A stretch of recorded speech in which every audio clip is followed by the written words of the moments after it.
இந்த உலகத்துல ஆண்டவர் நம்மளை எவ்வளவு காலம் வச்சிருப்பாரு நமக்கு தெரியாது. 20 வயசோ 60 வயசோ 80 வயசோ 100 வயசோ நமக்கு தெரியாது. எல்லாம் யாருக்கு தெரியும்?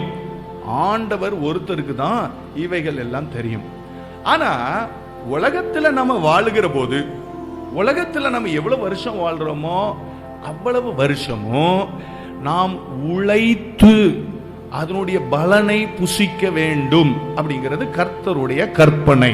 அல்லேலூயா. பைபிள் சொல்லுது, வேலை செய்யாதவன் ஏதாவது ஒரு வேலை என்ன செய்யணும்? வேலை செய்யாதவன் சாப்பிடல் ஆகாது. ஏதாவது ஒரு வேலை செய்யணும்.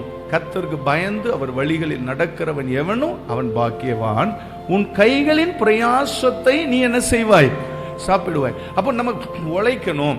கைகளின் பிரயாசம், கைகளுக்கு பிரயாசம் இருக்கு. அந்த பிரயாசத்துக்கு பலன் கொடுக்கிறவர் நம்முடைய கர்த்தர். நம்முடைய நோக்கம் என்ன அப்படின்னா நித்திய ஜீவன். ஆனா நம்ம இந்த உலகத்துல எவ்வளவு காலம் இருக்கிறோமோ அவ்வளவு காலமும் நம்ம உழைக்கணும், கிரியை செய்யணும், பிரயாசப்படணும், பலன், அந்த பலன் வாங்கணும், அந்த பலனை அனுபவிக்கணும். இது எல்லாம் கரெக்ட். அதை சொல்லிட்டு தீமோத்தேயுவுக்கு சொல்றாரு. ஆனா நாம இந்த உலகத்துல வாழும்போது எப்படி வாழ வேண்டும் என்றால், போதும் என்கிற மனதோடு கூடிய தேவ பக்தியாய் வாழ வேண்டும்.